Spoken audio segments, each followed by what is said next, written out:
Welcome to our audiobook summary of The Laws of Human Nature by Robert Greene।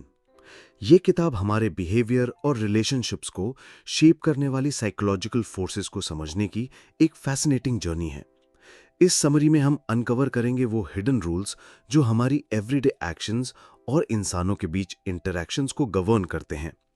आप सीखेंगे कैसे unconscious biases हमारे decisions को प्रभावित करते हैं, कैसे लोग सोचते और रिएक्ट करते हैं, और कैसे आप उनकी फीलिंग्स और मोटिव्स को समझ के बेटर कनेक्ट कर सकते हैं।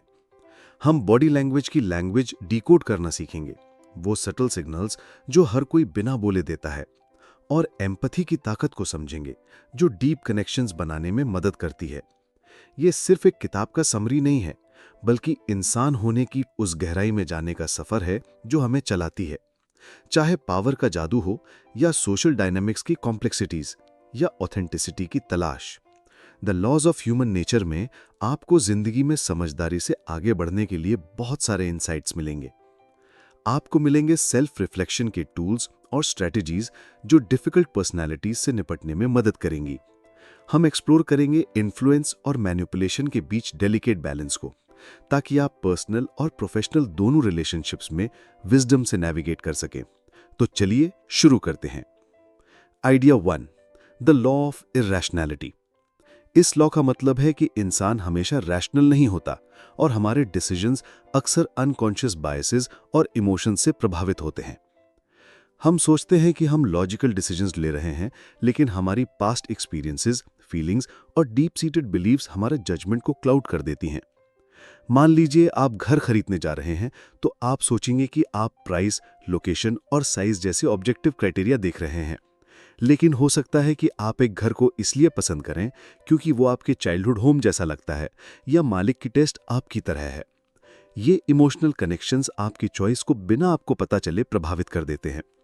हमारा दिमाग तेजी से डिसीजन लेने के लिए ह्यूरिस्टिक्स नाम के शॉर्टकट्स पर निर्भर करता है।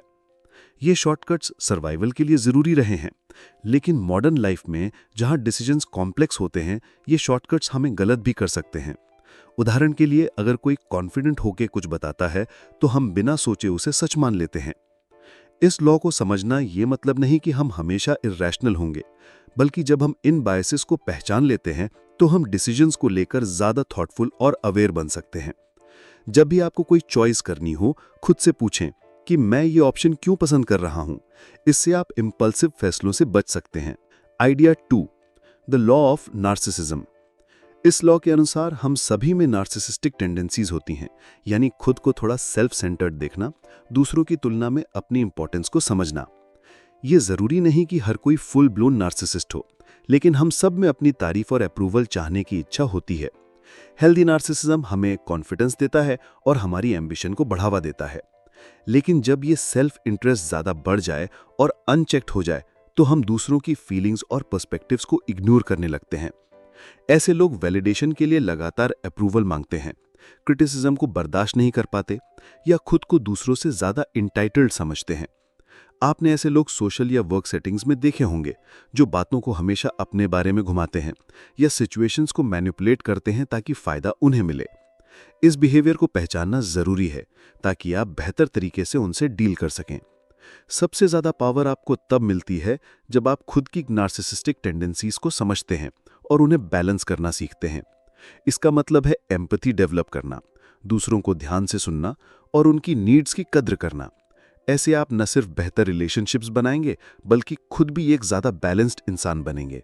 Idea 3, the law of role playing. इस लॉ के मुताबिक चाहे हम जानते हों या ना हों, हम अपनी जिंदगी के अलग अलग हिस्सों में अलग अलग रोल्स निभाते हैं। ये रोल्स सोसाइटी की एक्सपेक्टेशंस, हमारी पास्ट एक्सपीरियंसेस या किसी ग्रुप में फिट होने की जरूरत की वजह से बन जाते हैं। सोचिए, कोई ऑफिस में बहुत स्ट्रिक्ट और प्रोफेशनल होता है, लेकिन घर पर प्लेफुल और केयरिंग पेरेंट बन जाता है, या कोई दोस्ती के बीच अलग व्यवहार करता है और स्ट्रेंजर्स के बीच अलग। ये सब रोल्स होते हैं जिन्हें हम एनवायरनमेंट और लोगों के हिसाब से बदल लेते हैं। कई बार ये रोल्स इतने गहरे बस जाते हैं कि हमें खुद से लगने लगता है कि हम असली नहीं हैं। हम अपनी कुछ बातें या पैशंस दबाने लगते हैं ताकि रोल में फिट हो सकें। जैसे कोई अपनी क्रिएटिव एबिलिटी छुपा देता है क्योंकि उसे प्रैक्टिकल या सीरियस बनने के लिए कहा गया हो, लेकिन ये रोल्स हमेशा नेगेटिव नहीं होते, कभी कभी ये पर्पस या डायरेक्शन भी देते हैं। उदाहरण के लिए लीडरशिप का रोल आपको डिसीजंस लेने और दूसरों को गाइड करने की ताकत देता है। खुद के रोल्स को समझना दो तरीके से मदद करता है। सेल्फ अवेयरनेस आती है जब हम जानते हैं कि हम रोल निभा रहे हैं, तो सोच सकते हैं कि ये रोल हमारे लिए सही है या असली हमको दबा रहा है। दूसरों को बेहतर समझ पाते हैं जब पता चले कि कोई रोल निभा रहा है ना कि अपनी असली पर्सनैलिटी दिखा रहा है, तो हम ज्यादा एम्पैथी और समझदारी से रिएक्ट कर पाते हैं। इसलिए रोल्स इंसानी नेचर का हिस्सा हैं और ये हेल्पफुल भी हो सकते हैं, लेकिन जरूरी है कि हम समय समय पर खुद को चेक करें कि ये रोल्स हमारी असली सेल्फ को दबा तो नहीं रहे हैं। Idea 5, the law of covetousness. इस लॉ का मतलब है इंसानी नेचर की वो नेवर एंडिंग डिजायर, जो हमारे पास नहीं है उसे पाने की चाह। हमेशा लगता है कि कहीं और चीजें ज्यादा अच्छी हैं, यानी grass is always greener on the other side. हम खुद को दूसरों से कंपेयर करते हैं और हमेशा कुछ और पाने की कोशिश में रहते हैं। ये जेलसी या एनवी में भी बदल सकता है, जैसे किसी कॉलीग की प्रमोशन देखकर मन में जलन हो या किसी दोस्त की लग्जरियस लाइफस्टाइल देखकर इच्छा हो। ये फीलिंग्स कई चीज़ों से आती हैं, सोशल एनवायरनमेंट, हमारी इनसिक्योरिटीज़ और कल्चर। आज के सोशल मीडिया के दौर में जहां लोग अपने बेस्ट मोमेंट्स दिखाते हैं, हम अपनी ज़िंदगी की बिहाइंड द सीन्स को कंपेयर करते हैं और खुद को कम समझने लगते हैं। लेकिन ये क्रेविंग डबल एज्ड सोर्ड है। एक तरफ ये हमें मोटिवेट करता है, इंस्पायर करता है और प्रोग्रेस के लिए धक्का देता है। दूसरी तरफ अगर ये अनचेक्ड रहे तो डिससैटिस्फैक्शन, अनरेस्ट और कभी पूरा ना होने वाला फीलिंग दे सकता है। इसलिए ये जानना जरूरी है कि कब हम हेल्दी एम्बिशन कर रहे हैं और कब सिर्फ एनवी के चक्कर में फंसे हैं। जब भी हम कंपेयर करें तो खुद से पूछें कि क्या मैं ये सच में चाहता हूं या सिर्फ जेलसी कर रहा हूं। इससे हम खुद को ग्राउंडेड रख सकते हैं, जो हमारे पास है उसकी कद्र कर सकते हैं और वही परस्यू कर सकते हैं जो सच में हमारे लिए जरूरी है। Idea 6, the law of short sightedness. इस लॉ में बताया गया है कि हम इंसान अक्सर केवल प्रेजेंट पर फोकस करते हैं और लॉन्ग टर्म कॉन्सिक्वेंसेस को इग्नोर कर देते हैं। हमारा दिमाग वर्तमान को ज्यादा प्रायोरिटी देता है, खासकर जब कोई इमीडिएट थ्रेट या रिवॉर्ड दिखता है। ये टेंडेंसी हमारे डिसीजंस में साफ दिखती है। जैसे कोई जानता है कि शुगरी ट्रीट खाना हेल्थ के लिए ठीक नहीं, फिर भी तुरंत मजा पाने के लिए खा लेता है। या कोई बिजनेस शॉर्ट टर्म प्रॉफिट्स के लिए लंबी ग्रोथ को सैक्रिफाइस कर देता है। इंस्टेंट ग्रेटिफिकेशन का अल्योर और इमीडिएट चैलेंजेस का दबाव हमें बड़ी पिक्चर भूलने पर मजबूर कर देता है। आज का फास्ट पेस्ड एनवायरनमेंट इस शॉर्ट साइटेडनेस को और बढ़ाता है। एक ऐसी दुनिया में जहां तुरंत रिएक्शंस को ज्यादा महत्व दिया जाता है और जल्दी रिजल्ट्स की उम्मीद होती है, लंबे समय तक सोचने का समय लगाना एक लग्जरी जैसा लगता है। Instant notifications, real time updates और 24/7 न्यूज साइकिल्स लगातार हमारा ध्यान अभी के पल पर बनाए रखते हैं, जिससे बड़ी टाइमलाइन को समझना मुश्किल हो जाता है। लेकिन इस प्रेजेंट फोकस्ड सोच के कारण हम भविष्य के अवसर खो सकते हैं या अनचाहे परिणाम भुगत सकते हैं। हम हमेशा जो भी करते हैं बस उसी समय के हिसाब से रिएक्ट करते हैं, जिससे हो सकता है कि हम आने वाले कल के लिए ठीक से तैयारी न कर पाएं या ऐसे डिसीजंस लें जो अभी सही लगे पर बाद में नुकसानदेह साबित हों। इस शॉर्ट साइटेडनेस को समझना पहला कदम है इसे सुधारने के लिए। जब हम जानते हैं कि हम इमीडिएट चीज़ों के फंड्स में पड़ जाते हैं, तो हम कॉन्शियसली कोशिश करते हैं कि अपनी पर्सपेक्टिव को ब्रॉडन करें। इसका मतलब है कभी कभी पॉज लेना, पीछे हटकर सोचना कि इस डिसीजन का भविष्य में क्या असर हो सकता है, या क्या मैं इस सिचुएशन की इमीडिएसी के चक्कर में आ रहा हूं। जब हम अपनी डिसीजन मेकिंग में लॉन्ग टर्म सोच को शामिल करते हैं तो हम जिंदगी को ज्यादा बैलेंस तरीके से जिएंगे, प्रेजेंट की डिमांड्स और फ्यूचर की पॉसिबिलिटीज दोनों का ध्यान रखते हुए। Idea 7, the law of defensiveness. Defensiveness हमारी इंस्टिंक्चुअल जरूरत है अपनी सेल्फ इमेज और आइडेंटिटी को प्रोटेक्ट करने की। ये मानव स्वभाव का हिस्सा है। जब हमें लगता है कि हमारी बिलीव्स, एक्शंस या सेल्फ वर्थ को खतरा है, तो हम अक्सर डिफेंसिव हो जाते हैं, भले ही वो थ्रेट असली ना हो। ये डिफेंसिवनेस हमारे सेल्फ वर्थ से जुड़ी होती है, चाहे वो काम पर कोई फीडबैक हो, दोस्त की कोई बात हो या कोई ऐसी रियलाइजेशन जो हमारी सेल्फ परसेप्शन को चैलेंज करे। हमारा पहला इंस्टिंक्ट होता है अपनी दीवारें खड़ी करना। ये दीवारें डिनायल, जस्टिफिकेशन या ब्लेम को रीडायरेक्ट करने के रूप में हो सकती हैं। हालांकि डिफेंसिवनेस हमें प्रोटेक्ट कर सकती है, लेकिन ये हमारी ग्रोथ और समझ को रोक भी सकती है। अगर हम हमेशा डिफेंसिव रहें तो हम मिस्टेक से सीखने, दूसरों को समझने या नए पर्सपेक्टिव्स अपनाने के मौके खो देते हैं। हम खुद को एक ऐसे चक्र में फंसा सकते हैं जहां हम सिर्फ उसी इंफॉर्मेशन को एक्सेप्ट करते हैं जो हमारी बिलीफ से मेल खाती हो। इसे कॉन्फर्मेशन बायस कहते हैं। रिश्तों में भी डिफेंसिवनेस कम्युनिकेशन को रोक सकती है और मिसअंडरस्टैंडिंग्स बढ़ा सकती है। डिफेंसिवनेस को पहचानना पहला कदम है इसे सुधारने के लिए। यह समझना जरूरी है कि कब हमारी दीवारें तब बढ़ती हैं और पूछना चाहिए कि क्या ये सच में कोई थ्रेट है या हम सिर्फ अपना ईगो प्रोटेक्ट कर रहे हैं या अनकंफर्टेबल ट्रूथ से बच रहे हैं। जब हम डिफेंसिवनेस की जड़ समझ लेते हैं और वल्नरेबिलिटी प्रैक्टिस करते हैं तो हम इन दीवारों को तोड़ना शुरू कर सकते हैं। इसका मतलब ये नहीं कि हम सब फीडबैक ब्लाइंडली एक्सेप्ट करें या अपनी बात न रखें, बल्कि ओपन माइंड के साथ सिचुएशंस को देखें, सोच समझकर रिएक्ट करें। इस अप्रोच से हमें ज्यादा सेल्फ अवेयरनेस, बेहतर रिलेशनशिप्स और दुनिया से एक जेन्युइन कनेक्शन मिलता है। Idea 8, the law of self sabotage. Self sabotage एक पैराडॉक्सिकल बिहेवियर है। कभी कभी हम अपने ही बेस्ट इंटरेस्ट के खिलाफ काम करते हैं, भले ही हमारे क्लियर गोल्स और डिजायर्स हों। हम अक्सर खुद को रोक देते हैं, जैसे इंपॉर्टेंट काम टालना, अपनी एबिलिटीज पर डाउट करना या फियर की वजह से अपॉर्चुनिटीज अवॉइड करना। ये एक्शंस सरफेस पर इलॉजिकल लग सकते हैं। कौन जानबूझकर अपनी सफलता या खुशी को नुकसान पहुंचाएगा? जवाब हमारे सबकॉन्शियस माइंड में छुपा होता है। Past traumas, deeply embedded insecurities या नेगेटिव बिलीफ्स हमारे एक्शंस को इन्फ्लुएंस करते हैं और हम उन्हें पूरी तरह से समझ नहीं पाते।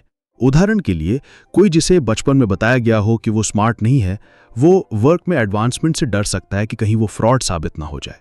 या कोई जो रिलेशनशिप्स में हर्ट हुआ हो, वो करीब आने वाले लोगों को धकेल सकता है ताकि दर्द से बच सके। ये इंटरनल नैरेटिव्स हमारे बिहेवियर को कंट्रोल करते हैं, भले ही कॉन्शियसली हम सक्सेस, लव या हैप्पीनेस चाहते हों। इन बरीड बिलीव्स की वजह से हमें लगता है कि हम अनडिजर्विंग हैं या इन चीजों को संभाल नहीं सकते। इस डिस्कनेक्ट की वजह से हम सेल्फ सैबोटाजिंग बिहेवियर्स दिखाते हैं। इस टेंडेंसी को समझना बहुत जरूरी है।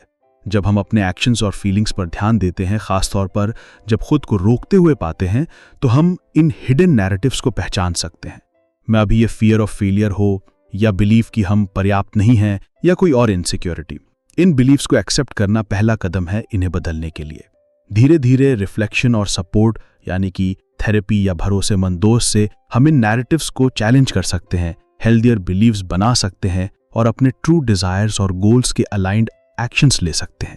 ये सेल्फ अवेयरनेस और ट्रांसफॉर्मेशन का सफर हमें अपनी सेल्फ इम्पोज्ड बैरियर्स से बाहर निकालता है और एक ऑथेंटिक, फुलफिलिंग लाइफ की ओर ले जाता है।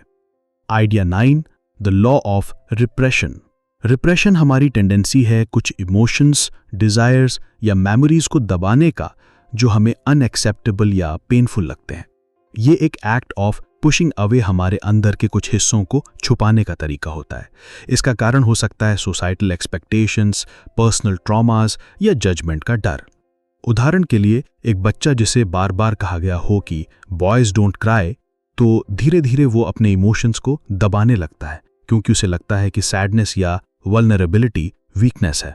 या कोई जिसने कोई ट्रॉमेटिक इवेंट एक्सपीरियंस किया हो, तो वो उस याद को इतनी गहराई से दबा सकता है कि वो पेन से बच सके।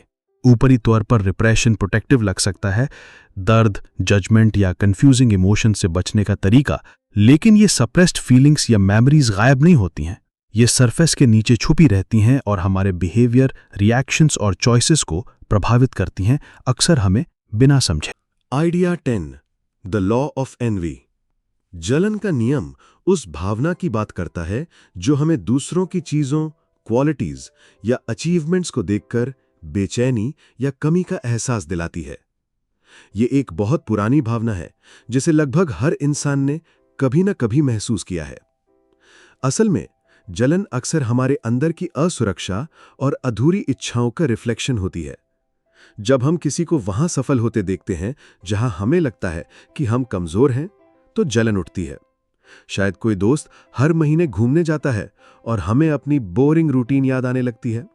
या कोई कोलीग प्रमोशन पाता है और हमें अपनी करियर को लेकर डाउट होने लगता है। ये भावना सटल भी हो सकती है, बस हल्की सी चुभन, या इंटेंस भी हो सकती है, जिससे हम अंदर ही अंदर परेशान रहने लगते हैं। अगर इसे रोका ना जाए तो ये हमें हमारी खुद की जर्नी से भटका सकती है। हम इतने बिजी हो जाते हैं दूसरों की जिंदगी देखने में कि अपनी प्रगति पर ध्यान ही नहीं देते। सेल्फ वर्थ की तुलना दूसरों से करने लगते हैं। लेकिन एनवी एक मिरर की तरह भी काम कर सकती है। वो हमें दिखा सकती है कि हमें क्या चाहिए, हम कहाँ इंप्रूव करना चाहते हैं। अगर हम ये समझें कि दूसरों की सफलता हमें क्यों चुभ रही है, तो हम उस जलन को इंस्पिरेशन में बदल सकते हैं। अगर कोई और कुछ कर सकता है तो हम भी कर सकते हैं। उनकी जर्नी हमें रास्ता दिखा सकती है, अगर वो चीज हमें सच में चाहिए। इसके अलावा जब हम अपनी जलन को समझने लगते हैं तो दूसरों के प्रति ज्यादा एम्पैथी और कनेक्शन महसूस करने लगते हैं। हर इंसान की अपनी चैलेंजेस होती हैं, भले ही वो बाहर से दिखे ना। जब हम ये समझते हैं कि हर किसी की जर्नी अलग है, तो जलन की जगह एडमिरेशन और समझ आने लगती है। Idea 11, the law of grandiosity. Grandiosity यानी खुद को जरूरत से ज्यादा महान समझना।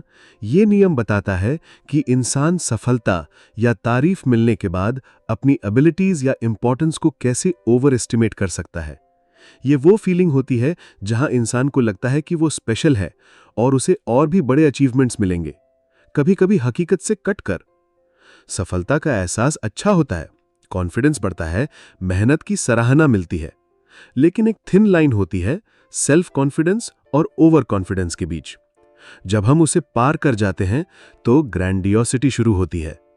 ऐसे में हम अपनी सफलता को मेहनत या किस्मत का नतीजा नहीं, बल्कि अपनी सुपीरियॉरिटी का सबूत मान लेते हैं। यह सोच कई मुश्किलें ला सकती है। जब हम सोचते हैं कि रूल्स हमारे लिए नहीं हैं या हम सबसे ऊपर हैं, तो ये एरोगेंस बन सकता है। लोग हमें सेल्फ सेंटर्ड या डिस्कनेक्टेड समझने लगते हैं। ये सोच हमें अपनी गलतियां देखने से रोक सकती है और हमें ग्रोथ से भी दूर कर सकती है। ग्रैंडियोसिटी हमें बड़े फेलियर्स के लिए भी तैयार नहीं करती, क्योंकि जब रियलिटी में कोई सेटबैक आता है तो उससे एक्सेप्ट करना बहुत मुश्किल हो जाता है। या तो हम खुद को दोषी मानने से इनकार करते हैं या दूसरों पर ब्लेम डालते हैं। असल में ग्रैंडियोसिटी कई बार अंदर की इनसिक्योरिटी से आती है। जब हम पास्ट फेलियर्स या सेल्फ डाउट से जूझ रहे होते हैं तो खुद को बड़ा दिखाना एक डिफेंस बन जाता है। सेल्फ अवेयरनेस यहां बहुत जरूरी है। कॉन्फिडेंस और एम्बिशन अच्छे हैं, लेकिन उन्हें ग्राउंडेड रखना जरूरी है। सफलता को सेलिब्रेट कीजिए, खुद पे प्राउड फील कीजिए, लेकिन दूसरों से जुड़ाव बनाए रखिए, फीडबैक के लिए ओपन रहिए और ईगो को बैलेंस में रखिए। यही बैलेंस ग्रोथ और जेन्युइन कनेक्शन लाता है। Idea 12, the law of gender rigidity. Gender rigidity यानी जेंडर को लेकर सोसाइटी ने जो फिक्स्ड रोल्स बना रखे हैं, वो कैसे हमारी असल पहचान और सेल्फ एक्सप्रेशन को रोकते हैं। बचपन से ही हमें सिखाया जाता है कि लड़कों और लड़कियों के लिए अलग अलग बिहेवियर या गोल्स होने चाहिए। लड़कों से कहा जाता है स्ट्रांग बनो, इमोशंस मत दिखाओ, मर्द की तरह बिहेव करो। लड़कियों को सिखाया जाता है सॉफ्ट बनो, केयरिंग रहो, घर गृहस्थी में रुचि लो। ये सोच हमारे ड्रीम्स, करियर और रिलेशनशिप्स पर भी असर डालती है। अगर किसी लड़के को डांस पसंद है तो वो उसे छोड़ सकता है सिर्फ इसलिए कि लोग क्या कहेंगे, या किसी लड़की को मैकेनिक्स पसंद है लेकिन वो सोचती है ये उसके लिए नहीं है। ये बात सिर्फ हॉबीज या करियर तक नहीं रुकती, इमोशनल एक्सप्रेशन में भी फर्क आता है। लड़कों को रोने या डरने से मना किया जाता है, लड़कियां हमेशा सबका ख्याल रखने को मजबूर होती हैं, चाहे वो अंदर से टूट रही हो। ऐसे रिजिड रोल्स हमारे पोटेंशियल को लिमिट करते हैं। हम सब में मैस्कुलिन और फेमिनिन दोनों क्वालिटीज होती हैं। अगर हम खुद को सिर्फ एक बॉक्स में बंद करते हैं तो हम अपनी पूरी ह्यूमन एक्सपीरियंस को मिस कर देते हैं। लेकिन अगर हम जेंडर रोल्स को समझें तो उनसे बाहर निकलने का रास्ता शुरू हो जाता है। ये रोल सिर्फ सोसाइटी ने बनाए हैं, ये कोई एब्सोल्यूट ट्रूथ नहीं है। हर किसी को नर्चर करने का हक है और हर किसी को असर्टिव या एम्बिशियस होने का भी हक है। जब हम रिजिड एक्सपेक्टेशन से बाहर आते हैं तो हम खुद के असली वर्जन को एक्सप्रेस कर पाते हैं और एक ज्यादा फुलफिलिंग लाइफ जीते हैं।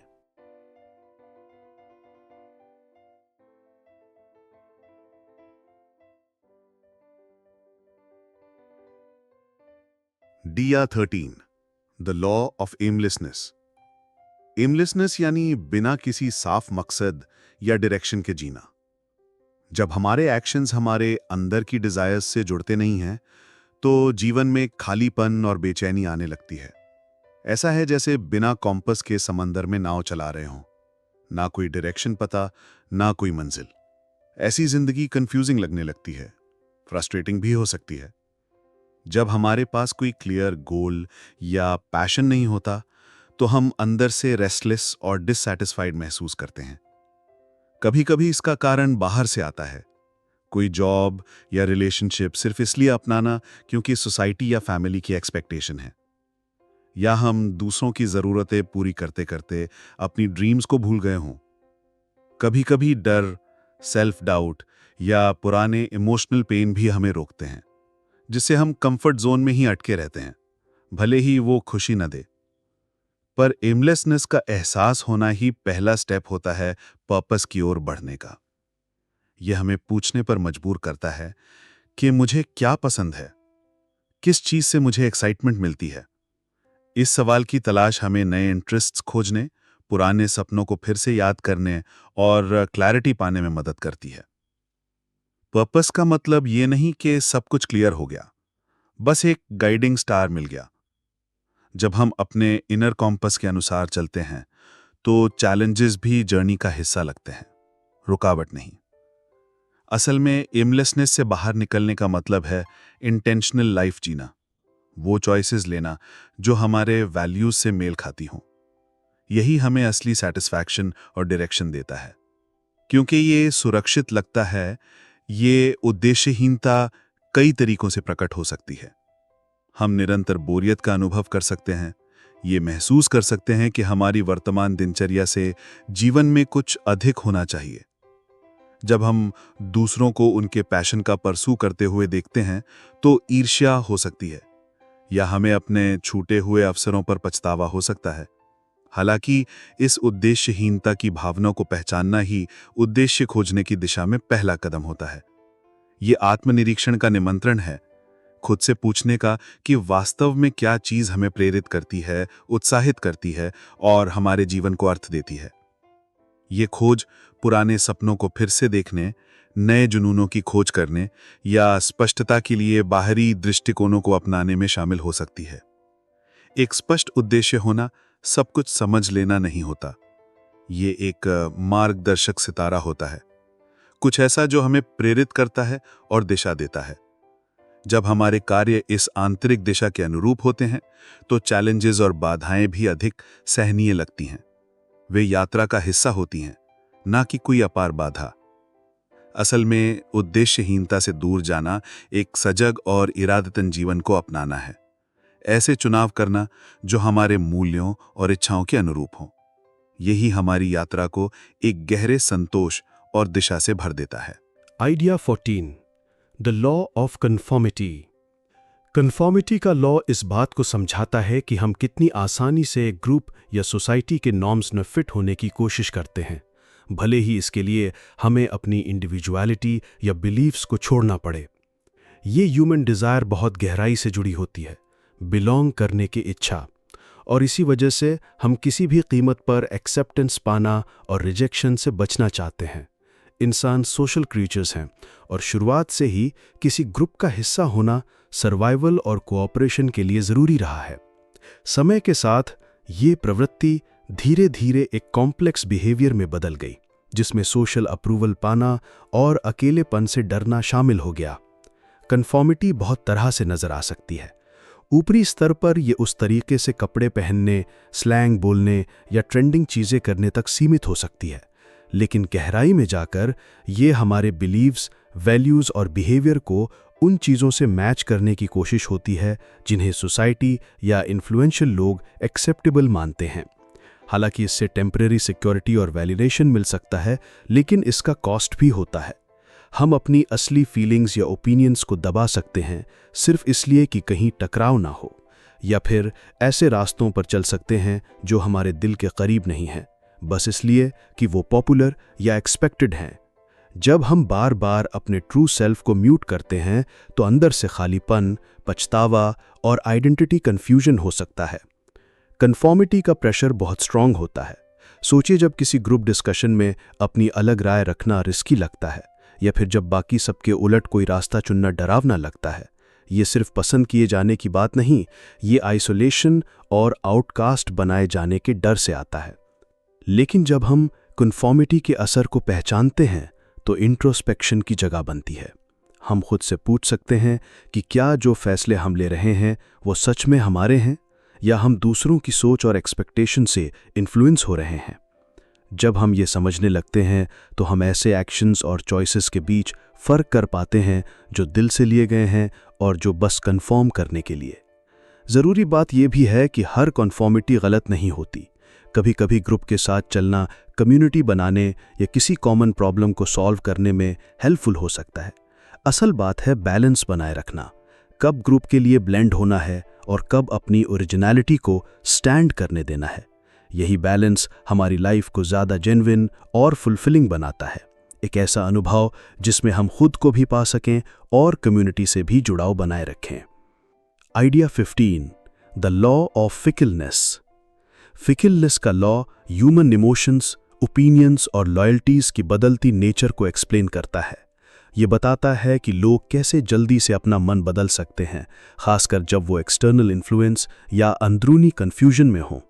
सोचिए, एक कॉन्सर्ट, गेम या पॉलिटिकल रैली में सब एक्साइटेड होते हैं, क्राउड यूनाइटेड लगता है, पर जैसे ही कुछ अनएक्सपेक्टेड होता है, वही क्राउड रेस्टलेस या डिवाइडेड हो जाता है। ये बदलाव सिर्फ भीड़ में नहीं होता, इंडिविजुअल लेवल पर भी होता है। एक पल में कोई डीपली इन लव हो सकता है और दूसरे पल किसी छोटी लड़ाई के बाद दूर हो सकता है। कोई एक ब्रांड या आइडिया से जुड़ा होता है और फिर उसे किसी नए फ्लैशी ऑप्शन के लिए छोड़ देता है। फ्रेंडशिप्स, अलायंसेस, ट्रस्ट, ये सब भी कुछ मिसअंडरस्टैंडिंग या बदलाव के कारण तुरंत बदल सकते हैं। इस फिकलनेस के पीछे कई कारण होते हैं, सोशल प्रेशर, पर्सुएसिव लोग या नई चीज़ों का एक्साइटमेंट। ये सब इमोशंस और ओपिनियंस को हिला सकते हैं। उदाहरण के लिए, एक इन्फ्लुएंसर के इंडोर्समेंट से कोई प्रोडक्ट अचानक फेमस हो जाता है और फिर कुछ ही समय बाद सब भूल जाते हैं। इंटरनल फैक्टर्स भी काम करते हैं, जैसे इनसिक्योरिटी, डिज़ायर्स या डर। हमारा माइंड एक कॉम्प्लेक्स सिस्टम है जो पास्ट एक्सपीरियंसेस, प्रेजेंट सिचुएशंस और फ्यूचर होप्स से लगातार प्रभावित होता रहता है। इन सब का आपस में मिलना हमारे बिहेवियर और परसेप्शन को अचानक बदल सकता है।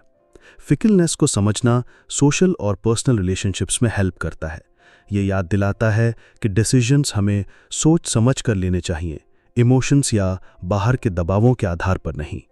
यह हमें पेशेंस, एम्पैथी और ऑनेस्ट कम्युनिकेशन की इम्पोर्टेंस भी सिखाता है, खासकर जब चीज़ें बदल रही हों। सार ये है कि फिकलनेस ह्यूमन नेचर का हिस्सा है, लेकिन अगर हम इसके बारे में अवेयर रहें तो हम अपने डिसीजंस और रिलेशनशिप्स को ज़्यादा ऑथेंटिक और स्टेबल बना सकते हैं। Idea 16, the law of aggression. Aggression का लॉ इंसानों के अंदर छुपी आक्रामक प्रवृत्तियों को समझाने की कोशिश करता है। ये कैसे बिहेवियर, रिलेशनशिप्स और डिसीजंस को अफेक्ट करता है। अग्रेशन का मतलब हमेशा फिजिकल वायलेंस नहीं होता। ये अक्सर सटल तरीके से भी सामने आता है, जैसे पैसिव अग्रेसिव कमेंट्स या कंपटीशन में चालाकी से दूसरों को पीछे छोड़ना। इतिहास में अग्रेशन सर्वाइवल का हिस्सा था, रिसोर्सेज के लिए लड़ना, टेरिटरी की रक्षा करना और डोमिनेंस बनाना। समाज जैसे जैसे इवॉल्व हुआ, अग्रेशन के एक्सप्रेशन बदल गए, पर उसका सोर्स अभी भी वही है। सोशल और कल्चरल कॉन्टेक्स्ट ये तय करता है कि अग्रेशन कैसा दिखाई दे और उसे कैसे देखा जाए। कहीं सीधा टकराव दिखाना फोर्सफुल और डिजायरेबल माना जाता है, वहीं कहीं चुपचाप मैनिपुलेशन को स्मार्ट समझा जाता है। पर्सनल एक्सपीरियंस भी फर्क डालते हैं। जिसने रिजेक्शन, ट्रॉमा या बार बार सेल्फ वर्थ को चैलेंज होते देखा है, उनमें अग्रेशन एक डिफेंस बन जाता है। कुछ लोग इस एनर्जी को अंदर ले लेते हैं और वो खुद पर ही हमला करने लगते हैं, नेगेटिव सेल्फ टॉक या सेल्फ डिस्ट्रक्शन के रूप में। अग्रेशन को समझना जरूरी है, खुद में और दूसरों में भी। अगर ये अनकंट्रोल्ड हो तो रिलेशनशिप्स टूट सकते हैं, कॉन्फ्लिक्ट्स बढ़ सकते हैं और पर्सनल ग्रोथ रुक सकती है। लेकिन यही एनर्जी अगर सही दिशा में जाए तो हम अपने बिलीव्स के लिए खड़े हो सकते हैं, अपने पैशंस को परस्यू कर सकते हैं और चेंज के लिए आवाज उठा सकते हैं। जब हम अपने अग्रेशन के ट्रिगर्स और पैटर्न्स को पहचान लेते हैं तो हम ज्यादा समझदारी से सोशल और पर्सनल सिचुएशंस को हैंडल कर सकते हैं। ये हमें यह भी सिखाता है कि असर्टिव कैसे बने बिना डिस्ट्रक्टिव हुए। इस अंडरस्टैंडिंग से एम्पैथी और डायलॉग के लिए स्पेस बनता है, जिससे डिफरेंसेस के बीच भी कोलैबोरेशन पॉसिबल हो जाता है।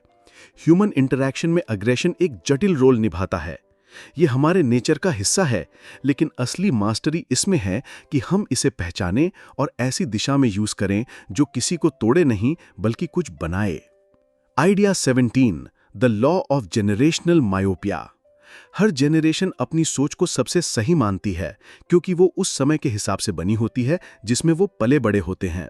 लेकिन यही सोच एक तरह की जेनरेशनल मायोपिया बन जाती है, यानी हम बाकी जेनरेशन्स को ठीक से समझ नहीं पाते। सोचिए कोई ऐसा इंसान जो बिना स्मार्टफोन के बड़ा हुआ है, उसके लिए आज के यूथ की डिजिटल लाइफ को समझना मुश्किल हो सकता है। और वहीं एक यंग अडल्ट जो हर चीज के लिए इंटरनेट यूज करता है, वो पुराने समय की चैलेंजेस और सिंप्लिसिटी को पूरी तरह इमेजिन नहीं कर सकता। ये गैप सिर्फ टेक्नोलॉजी में नहीं होता, कल्चर, पॉलिटिक्स, सोसाइटी और इकोनॉमी में भी यही फर्क दिखता है। ओल्डर जनरेशंस अक्सर यंगर लोगों को लेजी या एंटाइटल्ड मानती हैं और यूथ उन्हें आउट ऑफ टच या बैकवर्ड समझते हैं। इससे मिसअंडरस्टैंडिंग और डिस्कनेक्ट पैदा होता है, घरों में, वर्क प्लेसेस में और पूरी सोसाइटी में। लेकिन अगर हम इस नजरिए को पहचानें और थोड़ा खुल के सोचें तो हम दूसरों से बहुत कुछ सीख सकते हैं। ओल्डर लोग अपने एक्सपीरियंसेस से गाइड कर सकते हैं और यंगर लोग नए आइडियाज और एनर्जी ला सकते हैं। जेनरेशनल मायोपिया को तोड़कर हम एक ज्यादा कनेक्टेड और समझदार दुनिया बना सकते हैं, जहां हर जेनरेशन एक दूसरे को समझे, सुने और रिस्पेक्ट करे। Idea 18, the law of death denial. Death एक ऐसी रियलिटी है जिसे कोई टाल नहीं सकता, लेकिन फिर भी हम उसे फेस करने से बचते हैं। ये इंसान की एक नेचुरल साइकोलॉजिकल रिएक्शन है। हम दिन भर के कामों में बिजी रहते हैं, डिस्ट्रैक्शंस में उलझे रहते हैं, ताकि हम कभी ये सोचे ही नहीं कि लाइफ टेम्पररी है। यही हमारी माइंड का एक तरीका है खुद को प्रोटेक्ट करने का। रिलीजन, बिलीफ्स या स्पिरिचुअलिटी भी इसी डिनायल का हिस्सा बन जाते हैं, जो हमें ये सोचने में कंफर्ट देते हैं कि शायद कोई आफ्टर लाइफ है या कुछ ऐसा जो डेथ के बाद भी चलता है। आज के मॉडर्न सोसाइटी में डेथ को बहुत प्राइवेट और हिडन बना दिया गया है। पहले लोग घर में ही अपने लव्ड वंस के साथ गुड बाय कहते थे, अब हॉस्पिटल या नर्सिंग होम में ये सब चुपचाप होता है। प्रॉब्लम ये है कि जब हम डेथ को इग्नोर करते हैं तो हम लाइफ को भी पूरी तरह फील नहीं कर पाते। हम छोटी छोटी चीज़ों की वैल्यू खो देते हैं, अपने गोल्स टाल लेते हैं और जिंदगी को सिर्फ रूटीन की तरह जीते हैं। लेकिन अगर हम ओपनली ये मान लें कि लाइफ शॉर्ट है तो हमारा नज़रिया बदल सकता है। हम ज़्यादा ऑनेस्टली जीना चाहेंगे, रिलेशनशिप्स ठीक करेंगे और उन चीज़ों पर ध्यान देंगे जो सच में मैटर करती हैं। डेथ से डरना नॉर्मल है, लेकिन उससे भागने की जगह अगर हम उसे एक्सेप्ट करें तो हम जिंदगी को पूरी तरह जी पाएंगे with gratitude, presence and meaning. Idea 19, the law of historical context. किसी इंसान के बिहेवियर को समझना है तो ये देखना जरूरी है कि वो किस समय और सोसाइटी में जी रहा था। यही होता है हिस्टोरिकल कॉन्टेक्स्ट। जैसे कोई थिएटर प्ले का बैकड्रॉप कहानी को मीनिंग देता है, वैसे ही किसी इंसान की सोच, वैल्यूज और एक्शंस भी उसके दौर से इन्फ्लुएंस होती हैं। एग्जाम्पल के लिए रेनेसांस एरा में लोग नई सोच, आर्ट और फ्रीडम को एक्सप्लोर कर रहे थे। इंडस्ट्रियल रेवोल्यूशन में काम, टाइम और प्रोग्रेस को लेकर लोगों की प्रायोरिटीज बदल रही थीं, और वॉर के समय लोग सर्वाइवल, यूनिटी और सैक्रिफाइस पर ध्यान दे रहे थे। सिर्फ बड़ी इवेंट्स ही नहीं, बुक्स, म्यूजिक, फैशन, गेम्स और खाना भी हमें बताता है कि उस टाइम सोसाइटी कैसी थी। जब हम किसी पास्ट जनरेशन को जज करने लगते हैं तो हमें यह सोचने की जरूरत है, अगर मैं भी उस दौर में होता, उसी नॉलेज और प्रेशर के साथ, तो शायद मैं भी वही करता। हिस्टोरिकल कॉन्टेक्स्ट हमें एम्पैथी सिखाता है। ये माइंडसेट आज के इश्यूज को भी समझने में मदद करता है और हमें पेशेंस और विजडम देता है कि हर इंसान और सोसाइटी एक जर्नी पर होती है। Idea 20, the law of strategic depth. Strategic depth का मतलब है सिर्फ इमीडिएट चीजों पर रिएक्ट ना करना, बल्कि पीछे की सोच और आगे का असर समझना। जैसे एक तालाब में लहरें दिखती हैं, लेकिन समझदार इंसान ये सोचेगा कि वो लहरें आई कहां से, किसी ने पत्थर फेंका, कोई मछली थी या हवा चली। इंसानों के बीच भी यही लॉजिक अप्लाई होता है। अगर कोई आपकी बात को रिजेक्ट करता है तो सिर्फ सरफेस पर मत देखो, सोचो कि उसके पीछे की वजह क्या है। क्या वो जेन्युइनली कंसर्न्ड है, या उसे इनसिक्योरिटी है, या कोई दूसरी प्लान चल रही है। स्ट्रेटेजिक डेप्थ का एक और हिस्सा है फ्यूचर को सोचकर डिसीजंस लेना, चेस की तरह। हर मूव के बाद सामने वाला क्या करेगा उसके भी 2-3 स्टेप्स आगे सोचना। इस माइंडसेट से हम ज्यादा थॉटफुल डिसीजंस लेते हैं और अपनी लाइफ को सिर्फ रिएक्शंस में नहीं बल्कि इंटेंशन और अंडरस्टैंडिंग से चलाते हैं। स्ट्रेटेजिक डेप्थ हमें डीप थिंकर बनाती है, जो शॉर्ट टर्म सक्सेस नहीं लॉन्ग टर्म इम्पैक्ट देखता है, और यही अप्रोच हमें बेहतर इंसान, बेहतर लीडर और बेहतर पार्टनर बनाती है। हमारी हर एक्शन एक रिपल की तरह होती है। जैसे पानी में पत्थर फेंकने से लहरें बनती हैं जो पूरे तालाब में फैलती हैं, उसी तरह हमारी डिसीजंस और एक्शंस भी बहुत दूर तक असर डाल सकती हैं। स्ट्रेटेजिक डेप्थ का मतलब होता है तुरंत रिएक्ट करने की बजाय एक कदम पीछे लेना, ब्रॉडर पिक्चर सोचना और ये समझना कि आज के छोटे चॉइसेस कल क्या बड़े असर डाल सकते हैं। ये माइंडसेट पेशेंस सिखाता है। आज की दुनिया में जहां क्विक रिएक्शंस और शॉर्ट टर्म रिजल्ट्स को ज्यादा इंपॉर्टेंस दी जाती है, वहां थोड़ा रुक कर सोचने की आदत रेयर है, लेकिन बहुत पावरफुल भी है। स्ट्रेटेजिक डेप्थ हमें दूसरों की इमोशंस और मोटिवेशंस को भी समझने में मदद करती है। ये हमें सिखाती है कि हम सामने वाले के सिर्फ वर्ड्स नहीं बल्कि उनके फीलिंग्स और बैकग्राउंड को भी समझे। इस तरह का सोचने का तरीका रिलेशनशिप्स को भी डीप बनाता है। जब हम किसी इंसान को सिर्फ उसके एक्शन से नहीं बल्कि उसके पूरे पर्सनैलिटी और स्टोरी से देखते हैं तो एक रियल कनेक्शन बनता है। इन शॉर्ट, स्ट्रेटेजिक डेप्थ एक माइंडसेट है जिसमें हम सिर्फ इमीडिएट चीजें नहीं बल्कि लॉन्ग टर्म इम्पैक्ट, इंसानों की कॉम्प्लेक्सिटी और हर सिचुएशन की डेप्थ को भी समझने की कोशिश करते हैं। Idea 21, emotional intelligence. Emotional intelligence एक ऐसी स्किल है जो इंसानों को बेहतर तरीके से समझने में मदद करती है, अपने इमोशंस को भी और दूसरों के इमोशंस को भी। ये किसी टेस्ट में आने वाली इंटेलिजेंस नहीं है, ये वो इंटेलिजेंस है जो इंसानों की फीलिंग्स, मूड्स और रिएक्शंस को समझने में काम आती है। इमेजिन करो आप किसी रूम में जाते हो और इंस्टेंटली फील कर लेते हो कि वहां का माहौल कैसा है, टेंस है, हैप्पी है, ऑकवर्ड है। जिस इंसान में इमोशनल इंटेलिजेंस ज्यादा होती है वो ना सिर्फ ये समझ पाता है बल्कि सही तरीके से रिस्पॉन्ड भी करता है। इसका मतलब ये नहीं है कि आप बहुत सेंसिटिव हो, इसका मतलब है आप इमोशनली स्मार्ट हो। आप जान पाते हो कि आप अभी एंग्शियस हो या इरिटेटेड, और आप ये भी जानते हो कि ऐसा क्यों है। इमोशनल इंटेलिजेंस एम्पैथी भी सिखाती है, यानी दूसरों के शूज में खुद को रखकर उनकी फीलिंग समझना। जब आप ऐसा करते हो तो आपके कनेक्शन ज्यादा स्ट्रांग बनते हैं, चाहे वो फैमिली हो, दोस्त, कॉलीग्स या कोई अजनबी। ये स्किल नॉन वर्बल सिग्नल्स जैसे फेस एक्सप्रेशंस, टोन या बॉडी लैंग्वेज को भी रीड करने में काम आती है।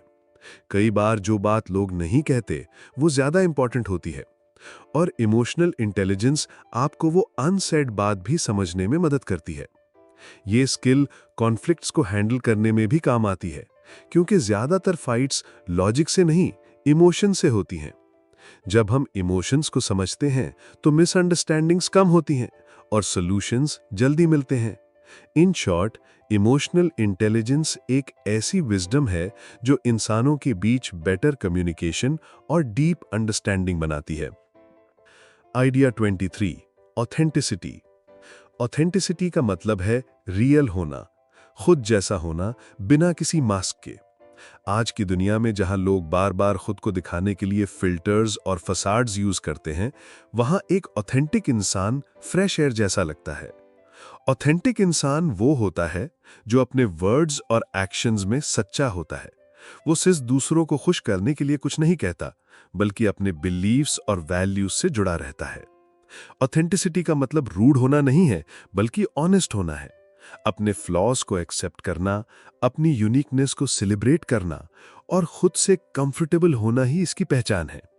जब कोई इंसान ऑथेंटिक होता है तो उस पर ट्रस्ट करना आसान होता है, और जब हम अपना ट्रू सेल्फ दिखाते हैं तो सामने वाला भी ओपन हो जाता है, जिससे रियल कनेक्शन बनता है। इन द एंड, ऑथेंटिसिटी का मतलब है अपनी इनर वॉइस को सुनना और उस पर कॉन्फिडेंटली चलना, चाहे दुनिया कुछ भी कहे। Idea 24, shadow self. Shadow self हमारे पर्सनैलिटी का वो हिस्सा है जिसे हम अक्सर दबा देते हैं या इग्नोर करते हैं। बचपन से ही सोसाइटी हमें सिखाती है कि कौन सी बातें ठीक हैं और कौन सी गलत, और जो चीजें अनएक्सेप्टेबल मानी जाती हैं हम उन्हें अपने अंदर छिपा लेते हैं। ये फीलिंग्स हो सकती हैं जैसे गुस्सा, जेलसी या ऐसे डिजायर्स जिन्हें लोग जज करें। ओवर टाइम ये सब मिलकर एक शैडो सेल्फ बना देते हैं, हमारी हिडन पर्सनालिटी का हिस्सा। शैडो सेल्फ बुरी चीज नहीं है, ये बस वो हिस्सा है जो बाहर नहीं दिखता, और जब हम उसे इग्नोर करते हैं तो वो अचानक स्ट्रेस या इमोशनल मोमेंट्स में सामने आ जाती है।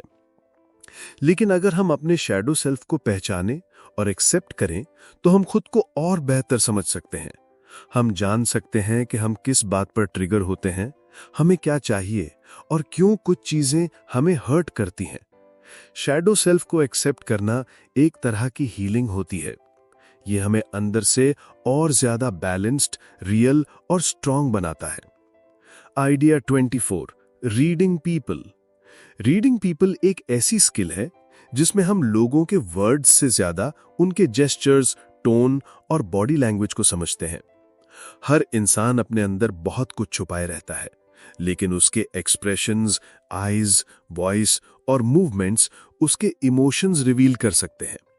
जैसे कोई कहे आई एम एक्साइटेड, लेकिन उसकी आवाज फ्लैट हो और हाथ पैर बंद हो, तो शायद वो सच में एक्साइटेड नहीं है। रीडिंग पीपल का मतलब मैनिपुलेशन नहीं है, इसका मतलब है दूसरों को एम्पैथेटिकली समझना। जब हम ये स्किल डेवलप करते हैं तो हमारी कम्युनिकेशन बेहतर होती है, हम मिसअंडरस्टैंडिंग्स से बचते हैं, कॉन्फ्लिक्ट्स कम होते हैं और रिलेशनशिप्स डीप बनते हैं। ये स्किल प्रैक्टिस से आती है, हमें बस थोड़ा ज्यादा ऑब्जर्व करना होता है, डिस्ट्रैक्शंस छोड़कर प्रेजेंट रहना होता है। ओवर टाइम ये आपकी एक नेचुरल एबिलिटी बन सकती है, जिससे आप हर इंटरैक्शन में इंसानों को बेहतर समझ पाओगे। Idea 25, manipulation and influence. Manipulation और इन्फ्लुएंस दोनों का मतलब होता है दूसरों के थॉट्स और बिहेवियर को चेंज करना, लेकिन दोनों में फर्क होता है। इन्फ्लुएंस पॉजिटिव होता है जब आप किसी को इंस्पायर करते हो, मोटिवेट करते हो या सही डायरेक्शन में गाइड करते हो, जैसे कोई टीचर जो स्टूडेंट की फेयर्स समझकर उसे ग्रो करने में हेल्प करता है। मैनिपुलेशन नेगेटिव होता है जब कोई इंसान दूसरों की वीकनेसेस या इमोशंस को यूज करता है सिर्फ अपने फायदे के लिए। मैनिपुलेटर्स ऑफन हिडन एजेंडा रखते हैं और सामने वाले को यूज करते हैं, कभी कभी बिना उसे पता चले। इन दोनों स्ट्रैटेजीज में ह्यूमन साइकोलॉजी का यूज होता है, लेकिन फर्क इंटेंशन का होता है। इसलिए हमें खुद भी अवेयर रहना चाहिए, न सिर्फ इसलिए कि कोई हमें मैनिपुलेट ना करे, बल्कि इसलिए भी कि हम खुद अनएथिकल तरीके से इन्फ्लुएंस ना करें। पावरफुल होना गलत नहीं है, लेकिन उस पावर को रिस्पॉन्सिबली यूज करना जरूरी है। Idea 26, power dynamics. Power dynamics हर ह्यूमन इंटरैक्शन का इनविजिबल हिस्सा होता है, चाहे वो रिलेशनशिप हो, वर्क प्लेस हो या पूरा सोसाइटी। पावर का मतलब होता है कंट्रोल और इन्फ्लुएंस। जिसके पास ज्यादा पावर होती है वो दूसरों के एक्शंस, कॉन्वर्सेशंस और आउटकम्स को शेप कर सकता है। कभी कभी पावर पोजीशन से आती है, जैसे कोई बॉस, लीडर या पेरेंट। कभी वो पर्सनैलिटी से आती है, जैसे चार्म, कॉन्फिडेंस या इमोशनल स्ट्रेंथ। पावर डायनामिक्स अक्सर सटल होते हैं, यानी सामने दिखते नहीं लेकिन महसूस होते हैं। जैसे कोई मीटिंग में सबकी बात काटता है या कोई साइलेंटली ग्रुप को कंट्रोल करता है, वो भी पावर का एग्जाम्पल है। पावर को समझना जरूरी है, क्योंकि इससे हमें पता चलता है कि कौन डिसीजन ले रहा है, कौन दबाव में है और किसकी आवाज सुनी जा रही है। जब हम इन डायनामिक्स को पहचानते हैं तब हम ज्यादा अवेयर और कॉन्फिडेंट तरीके से डील कर सकते हैं और अपने राइट्स, बाउंड्रीज और नीड्स को बेटर एक्सप्रेस कर सकते हैं। पावर कभी स्थिर नहीं रहती, ये हालात, एक्शंस और दूसरों की नजर से बदलती रहती है। कोई इंसान एक सिचुएशन में ताकतवर हो सकता है, लेकिन दूसरी में बिल्कुल पावरलेस भी हो सकता है। कई बार पावर का परसेप्शन, यानी सिर्फ उसका एहसास भी उतना ही असरदार होता है जितनी कि असली ताकत। किसी को पावरफुल समझा जाता है, भले ही उसके पास ट्रेडिशनल पावर ना हो तो भी वो काफी असर डाल सकता है। अगर हम इन डायनामिक्स को समझ लें तो हम जान सकते हैं कि कब कोई हमें कंट्रोल कर रहा है, कब हमारे पास लेवरेज है और कैसे स्मार्ट तरीके से किसी सिचुएशन को हैंडल करना है। ये मैनिपुलेशन नहीं, बल्कि समझदारी से ह्यूमन बिहेवियर को ऑब्जर्व करना है। ये समझना कि हमारी इंटरैक्शंस के पीछे कौन से सटल पुल्स और पुशेस चल रही हैं। अगर हम पावर डायनामिक्स को जान लें तो हम बेटर स्ट्रैटेजीज बना सकते हैं, रियल रिलेशनशिप्स बना सकते हैं और ऐसे एनवायरनमेंट्स क्रिएट कर सकते हैं जहां पावर रिस्पॉन्सिबली और एथिकली यूज हो। Idea 27, empathy. एम्पथी मतलब सिर्फ ये नहीं कि हमें किसी के लिए दुख हो, बल्कि वो महसूस करना जो सामने वाला महसूस कर रहा है। ये एक ऐसा कनेक्शन बनाता है जो दिल से होता है। जब हम एम्पथी दिखाते हैं तो हम सामने वाले की सिचुएशन को उसकी नज़रों से देखने लगते हैं, उसकी खुशी, उसका गम और उसकी ज़रूरतों को बेहतर समझ पाते हैं। ये सिर्फ इमोशंस को समझना नहीं है, बल्कि जेस्चर्स, बॉडी लैंग्वेज और बिना कहे इशारों को भी पढ़ना होता है। आज की सुपरफिशियल दुनिया में एम्पथी एक रेयर स्किल है जो हमें रियल कनेक्शंस बनाने में मदद करती है। इससे ट्रस्ट बनता है और कम्युनिकेशन भी गहराई से होती है। एम्पथी सिर्फ पर्सनल रिलेशंस में नहीं, लीडरशिप, नेगोशिएशन और टीम वर्क जैसे हर पहलू में इंपॉर्टेंट रोल निभाती है। आइडिया 28, पैसिव एग्रेशन, छुपा हुआ गुस्सा। पैसिव एग्रेशन वो तरीका है जिसमें कोई इंसान अपना गुस्सा या नाराजगी सीधे जाहिर नहीं करता, लेकिन अंदर ही अंदर उसका एक्सप्रेशन देता रहता है। जैसे देर से काम करना, जानबूझकर खराब परफॉर्म करना या इनडायरेक्टली ताने मारना। ये इसलिए होता है क्योंकि इंसान खुलकर कन्फ्रंटेशन से बचता है, या तो डर की वजह से, या अपब्रिंगिंग के कारण, या सोसाइटी के रूल्स की वजह से जो कहते हैं कि गुस्सा ओपनली दिखाना गलत है। ये बिहेवियर कंफ्यूजिंग होता है क्योंकि सामने से कुछ और कहा जाता है लेकिन एक्शंस कुछ और कहते हैं। इससे रिलेशन में मिसअंडरस्टैंडिंग बढ़ सकती है। इससे डील करने के लिए ऑब्जर्वेशन और ओपननेस जरूरी हैं। एम्पैथी से बात करना और अंडरलाइंग इशू को समझना ज़्यादा इफेक्टिव रहता है बजाय रिटेलिएट करने के। आइडिया 29, अथॉरिटी और लीडरशिप। सिर्फ पोजीशन पाना अथॉरिटी नहीं है। असली लीडरशिप तब होती है जब लोग खुद ब खुद आपका साथ देना चाहें। इसके लिए जरूरी है ट्रस्ट, कंसिस्टेंसी और एम्पैथी। एक अच्छा लीडर वो होता है जो लोगों की फीलिंग्स और नीड्स समझता है, उनकी एस्पिरेशंस को पहचानता है और टफ डिसीजंस भी कंपैशन के साथ लेता है। सेल्फ अवेयरनेस भी जरूरी है। एक लीडर को पता होना चाहिए कि उसके अंदर क्या स्ट्रेंथ्स और क्या लिमिटेशंस हैं। ग्रेट लीडर सिर्फ आज का मैनेजमेंट नहीं करते, बल्कि भविष्य के विजन के साथ टीम को इंस्पायर करते हैं। आइडिया 30, सोशल कंस्ट्रक्शंस यानी सामाजिक ढांचे।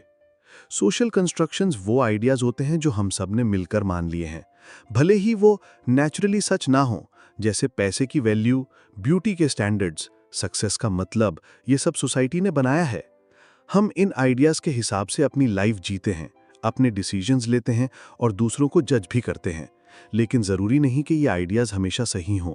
कई बार ये हमें लिमिट कर सकते हैं। इन कंस्ट्रक्ट्स को पहचानना पहला कदम है, तभी हम उन्हें चैलेंज कर सकते हैं या फिर नया पर्सपेक्टिव ला सकते हैं। Idea 31, human drives and desires, इंसानी चाहतें और प्रेरणाएं। हमारे एक्शंस के पीछे कुछ बेसिक ड्राइव्स होते हैं: सर्वाइवल, कनेक्शन, कंट्रोल, एक्सप्लोरेशन। ये हमें अंदर से पुश करते हैं। हम खुद को सेफ महसूस करना चाहते हैं, दूसरों से जुड़ना चाहते हैं और अपनी लाइफ पर कंट्रोल रखना चाहते हैं। हम नई चीज़ें सीखना और एक्सप्लोर करना चाहते हैं। लेकिन ये ड्राइव्स अगर अनकंट्रोल्ड हों तो ये डिस्ट्रक्टिव भी हो सकती हैं, जैसे पावर की चाह, बदला लेने की सोच या दूसरों पर हावी होने की कोशिश। इन ड्राइव्स को समझना हमें खुद की और दूसरों के बिहेवियर को बेहतर तरीके से इंटरप्रेट करने में मदद करता है।